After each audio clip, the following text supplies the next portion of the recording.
Hi guys and welcome to my channel. So in this video I will be talking about some really good tips and tricks that every beginner artist needs to know who are watching my video right now.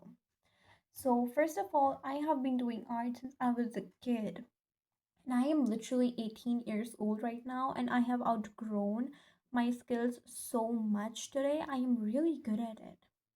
And most of the artists have their hobby as art till they're maybe 12 years old, 15 years old, but then they forget about it. They leave it behind and they pursue different things.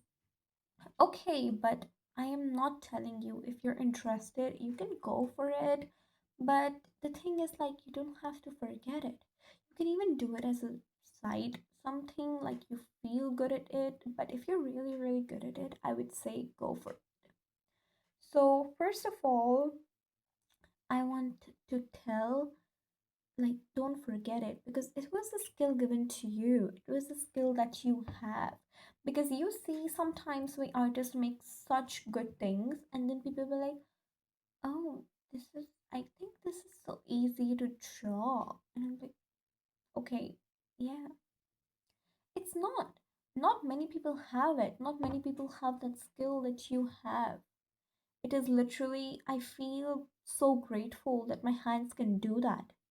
I am so grateful for this blessing that I can do that. I am so creative. I can do so many things. Like, I can draw, I can sketch, I can paint on walls, I can literally crochet also. I love so many creative things. I love to do so many creative things, and I am so grateful for it that I can do. And I can even do henna. I can make so many things, and I am so grateful for it. I am so grateful that the skills I carry within myself, and I never ever want to forget them. I never ever want to just leave them behind and be doing something else. No, because that was the first thing that I have learned. That was the first thing that I have done, and the creativity that I carry within myself. And I love that, guys.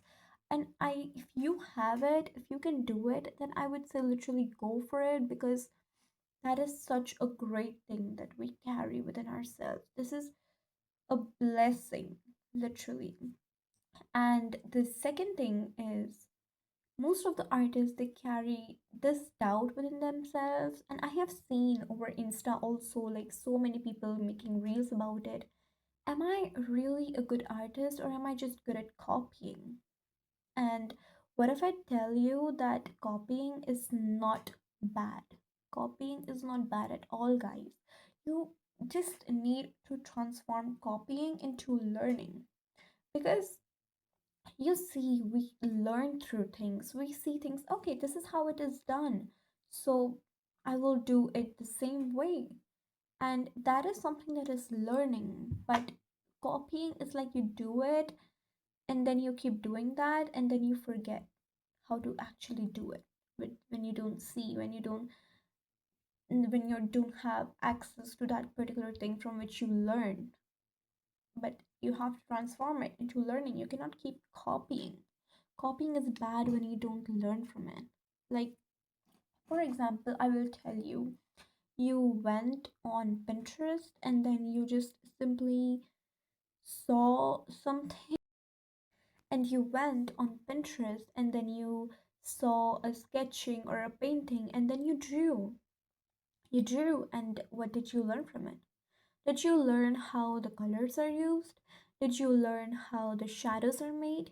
Did you learn about the composition? Or did you learn what was the color of the surface and how the shadow was made accordingly? Did you learn from it? Did you actually learn? And if I tell you that you go and you implement the same thing without seeing the reference, will you be able to do that? Maybe, maybe not. You have to learn how the things are done so that when you try it two, three times, you know, okay, this is how it is done, and you can tell somebody that, yeah, that is how it is done, and that is how you do it actually. like your concepts are clear. Now, the next thing is that whenever you draw, you need to know, like when I was in high school and I had chosen fine arts as my optional subject, and I was giving a practical, okay, and I had made a still life painting. It was so big sheet, like maybe this, and I had to make a still life painting.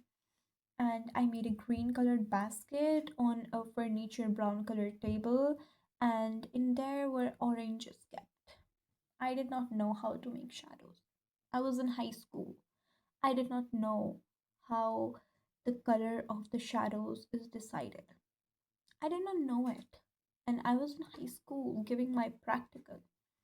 And my teacher said that, mm, I think you should make shadow. And she said to make shadows. I did not know how to make shadows. I literally did not knew at that time. And I had made the green color bowl and I made the shadow with a dark green. I just knew that the shadows are meant to be darker than the object, and I made the shadow dark green and my furniture was brown. So basically what happens is when you're making an opaque object, so the shadow either has to be the darker color of the surface on which it is kept, or maybe something around grayish color, but it's majorly, I think, um like a darker color on which the surface has kept, on the surface on which it is kept. So that's how it is basically done. And when it is a transparent object and light is passing, so it has a lot of light work done, and the shadow is of the color of the object. I did not know these things. I was giving my practical. I did not know. And it's okay, I did not learn, but at least later I learned how shadows are made, how things are actually done. And I am so grateful that I have learned it. You need to learn these things. And after that, I had given my design exam, and there are so many things related. For example, how do you draw objects? How do you hold them? Like they will literally tell me that draw your hand holding an object. And you need to know how to make that object. You need to know how to draw the hand. How is the position and how things are done. How will be the position of the hand will be decided. I had to tell, I have to tell every single thing. So I have to keep making things. I have to keep learning. Guys, art is a never ending thing. Like you have to keep learning about it. You have to keep implementing. You have to keep practicing. And when you don't practice, it just doesn't make sense at all. Like you lose your skills when you don't practice for so long. Art is all about practicing, and I think basically everything is about practicing. You have to keep practicing, you have to keep doing it. You need to have so much patience when you do. You may not be good at one time, you may not be good at two times for 1 month, but after that 1 month of progress, you will see some result. Eventually you will see it. You will do so good. And that is all the thing is about. You need to remove the doubt of copying, but you have to transform it into learning. You have to think about this as I am learning, and you have to genuinely learn about it, because when you don't learn, it just doesn't make sense at all. Like, what are you even doing? You need to learn from the things that you make, from the things that you do, from your daily life. Observe, guys, observe the things that you see around you. What do you see? You see a notebook. Do you know how to paint it? Do you know if it is kept like this or this? How do you make it? If it is kept at above level, how do you make it? If it is kept downwards, how do you make it? You need to learn perspective. What perspective is about, I will be telling you, is that perspective is So perspective is basically, there are three kinds of perspective, not only three but like four or five are also there, but majorly there are three. Okay, 1 point, 2 point, and 3 point. So how do you do that? What is it about? I think most of you might be knowing that, but for those who don't know that, I will tell you. And I will also be creating a video on it. So yeah. Perspectives are like 1 point, there is a single point, and like at which the lines emerge, okay? And there is the point is called the vanishing point, okay? And then there is a horizon line which divides. We basically say that the line between the sea and the sky is the horizon line, okay? Then there's a point and there are lines that emerge in it. So this is basically a 1 point perspective, and I will be telling you some scenes where like everything seems to be ending at 1 point. Like suppose this is a point and everything seems to be ending at 1 point. So this is like a 1 point perspective. For example, you are there at a railway station and you see on the railway track. So when you see, it is like a very, like you don't, at 1 point apart from there you cannot see anything. Like you see like the tracks seem to emerge at 1 point, and that is 1 point perspective. Now the 2 point is when you're looking at something from a corner, or when you are suppose, okay, so I think I can explain to you with a sketchbook much better. So this is something I drew like some time ago, and I will tell you what 2 point perspective is in this. So basically what 2 point is, like you see this house and its lines are going like this, and then it's going like this, and then it's going, this one is going upside and this one is going this side. Basically what the thing we have done is, like suppose there's a line here, okay, like line, I need a pencil, okay. So basically you see, like I think we can make a line here. That is how it is done in 2 point perspective. And there will be 1 point and here will be 1 point. So this line goes to here, this line goes to that point, and this line goes to that point, and this one goes to again that point. And the center is what we decide at the beginning. Now, how is that line even decided? Like, you can just keep it in the air? No, that's not how it is done. In perspective, you decide the vanishing line, I'm sorry, horizon line, according to the height of the viewer. If your viewer is 5 years old, the like suppose this is your page. If your viewer is 5 years old, you will be keeping the line supposedly to that 5-year-old kid height. If your viewer is much older, you will be keeping it in maybe in middle, and if your viewer is viewing from upside, you will be keeping the line upside or a little bit above from the middle. So that is how it is done. So you have to make it, you have to learn it that way. I will be making a separate video on it, how perspectives are done. And then there is 3 point perspective. What is 3 point perspective is basically there are three lines, okay, sorry, 3 points, and 3 point is often, I will be explaining this with a video. 3 point perspective is not possible for me to explain it like this, but still I will be telling you for what it is used. Like suppose you are standing on a tall building, okay, and you're viewing downwards, and how do you see? You see things are emerging, things appear smaller, okay, everything seems to be appearing smaller to you. So this is 3 point perspective. when you're viewing from upside. Now, three-point perspective also goes like this. We viewed like this because we were standing at the top, like the downwards thing seems to be smaller. Now, when you are standing very low and you view upside, so the things will appear bigger. Or suppose you are an ant and you are on the floor, everything will be looking so big to you. Everything will look so big. Like, you see this pen, even this will be big. Like if I keep it like this looks bigger. Okay, now this is one point perspective, okay guys, because this pen is ending at one point, but it looks bigger, right?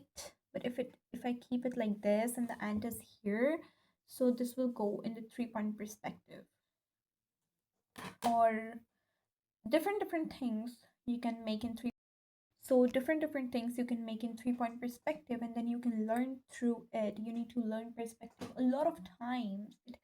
Indoor perspective, outdoor perspective, there are so many things that you guys need to learn. You need to learn about color theory, you need to learn about so many things. We are beginner artists, we're self-taught artists, so we don't basically know about much things, and we just draw, we just see and we draw and we learn through that. Yes, we do learn from through that.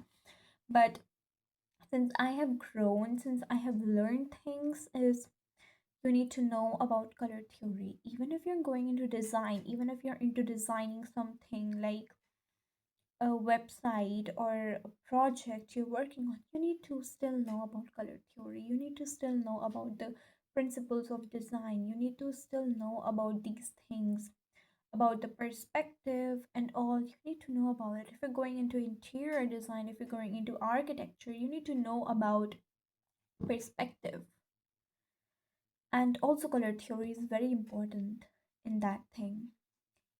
So, that is something you need to know. Anatomy is so important. It's all about, there are two kinds of anatomy, okay? Like, one is human anatomy and one is animal anatomy. Animal jumping, animal crawling, animal like going on up a tree, and then in so many things are there, okay, about mouse, about cats, about dogs. And if you are appearing for uh, design exams, these things are really important for you. Perspective, very important. Color theory, very important. Anatomy, so important, literally so important. And perspective is also very important.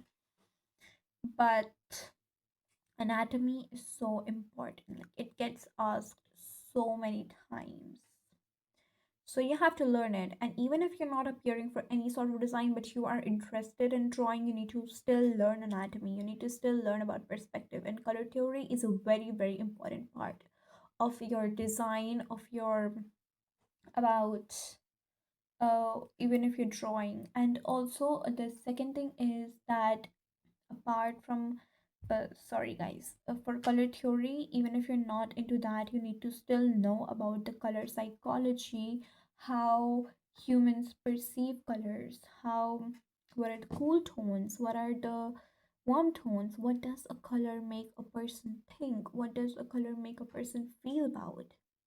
Okay, for example, even we, we see blue as a cool color. It is a cool color.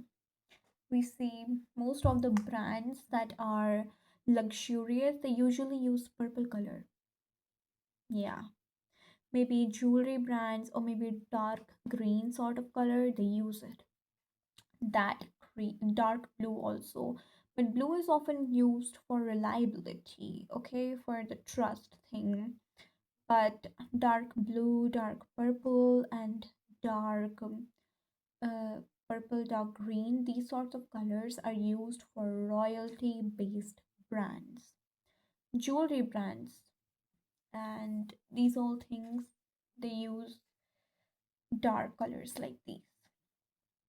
uh, and the next thing is, some black color. Black color is for to create power, to create a sense of strongness and also power, which is a very strong color. Black is a very strong color, okay?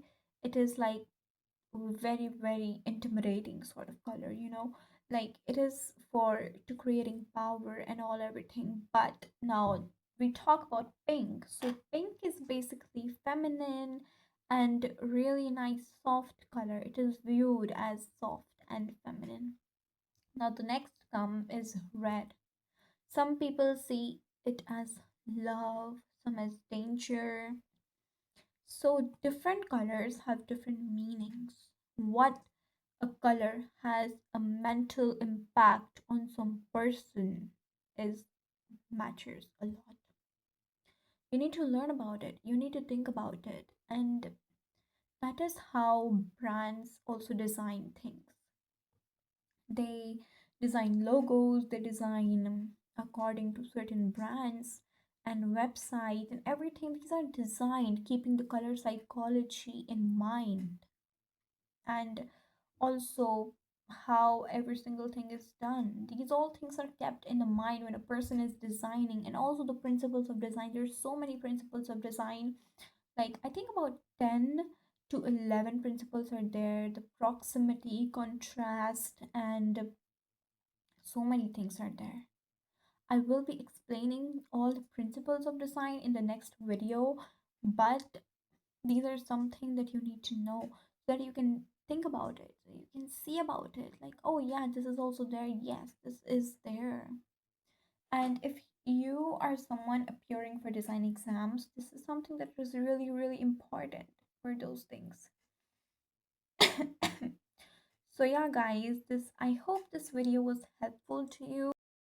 I hope this video was really helpful to you and that you learned something from this video, and I think you will be implementing. And one thing that I want from every one of you watching this video, that you guys for 1 month practice, draw any object you see in your house, in around you, and just draw it. Even if you're going on internet and then you're seeing, draw it, and draw it for 1 month, practice for 1 month.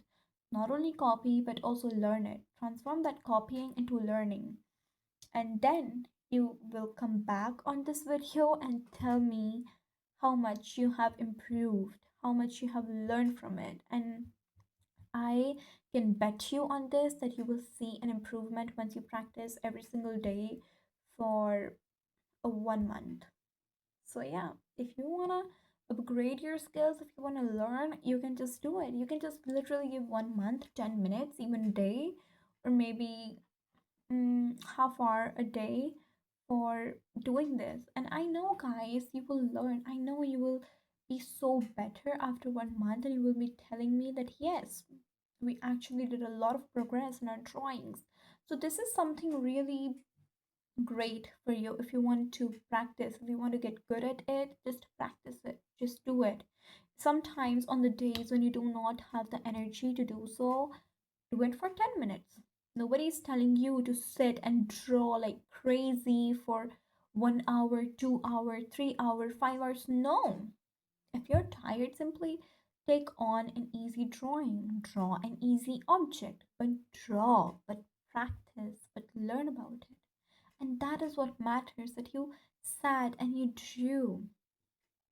That is and that is what something really matters, that you sat and you drew and that you learned something from it and that you improve at the end, and you come and tell me that yeah, I did learn, I did improve in my skills a lot better than I was before. And the second thing is, guys, if you do not have the energy to do so on some days, and that is completely fine, that is completely okay. You can at least do for 5 minutes, you can do for 10 minutes. Nobody is telling you to work for like 1 hour, do make art and like do it for like 5 hours, 10 hours. You have to do it, you have to do such a big masterpiece. Nobody is telling you to do so on the days when you feel tired. You can do it for 5 minutes, pick up on something easy, and then you make it. The thing that matters is that you did it, you drew it. And I will be so proud of you if you did that thing. So, yeah, guys, I hope you enjoyed this video and that you learned something from it. I will really, really be proud and grateful if you actually tried it, if you actually implemented these things into your life. And soon I will be bringing another video on perspective and then on design principles. So till then, bye bye, and I will see you guys soon. And that is what matters, that you did it, you drew it. And even on the days when you do not feel like drawing and you do not have the energy, I am not telling you to go and then draw for like hours and hours. You do not have to do that. Literally, you do not have to do that. Do it for 5 minutes, do it for 10 minutes. You do not have to work for like 1 hour, 2 hours, 5 hours and make a big masterpiece. Nobody is telling you to do so. You just have to simply go pick up on a small project and then you have to just simply make it, do it, a small practice. And at least you tried. I will be so proud of you that at least you tried, at least you did it. And after 1 month, when you come here and then tell that, yeah, I did make a little bit of improve, and I am so proud of you guys, for everybody watching this video, and you did it. I will be so happy for you that, yeah, you did it. I told you so. That you will improve after 1 month of practice, and you guys can do it. Literally, you guys can do it. You have the skill within you. Be grateful for it. Do it. And I know you can. And you can simply just go on a 5 minutes project when you're tired. I'm not telling you to do it for like hours. Nobody's telling you to do so. Literally. But when you have energy, you can simply do it for like 1 hour, 2 hours when you're really interested, and then you can just practice some things. You can practice the things around you, you can make the things around you. So yeah, and I hope that this helps you. I hope that you guys enjoyed this video and that you implement it into your life, and that you upgrade your skills by practicing, and then come here 1 month later and tell me that you have done so great so far and really improved in it. And I will be uploading a video soon on perspectives and also design principles that is really, really important for everybody here watching this video. And I am so grateful, so thankful to you guys for staying till the end of this video, to everybody who has stayed. And thank you so much, guys. We will be meeting soon on the next video.